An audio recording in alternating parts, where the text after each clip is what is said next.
আচ্ছা তোমরা বিয়ে করেছো তো? না না না, আমরা বিবাহিত, কি বলছি? আমরা দুজনেই বিবাহিত। তাহলে তোমরা ফ্যামিলি নিয়ে থাকবে, ঠিক আছে? আর ও শালা ওখানে বলে এসছে আমরা নাকি বিয়ে করে নিয়েছি। হ্যাঁ, বউ কোথায় পাবো? আরে বউ আমাদের সঙ্গেই রয়েছে। মানে বুঝলাম না। বুঝিয়ে বলছি, শোন, কোনো বাড়িওয়ালা ফ্যামিলি ছাড়া বাড়ি ভাড়া দেবে না। এই অবস্থায় আমাদের চারজনের মধ্যেই যে কোনো দুজনকে বউ সাজতে হবে, আর আমাকে আনন্দকে অলরেডি দেখে ফেলেছে, সুতরাং বাকি রইলি তোরা দুজন। হ্যাঁ, ও ঠিকই বলেছে। তো ঠিক আছে, নিকুচি করেছে।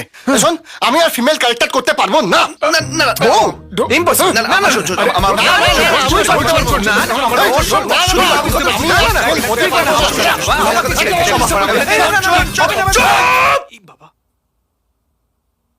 এছাড়া আর কোনো উপায় নেই। নেই।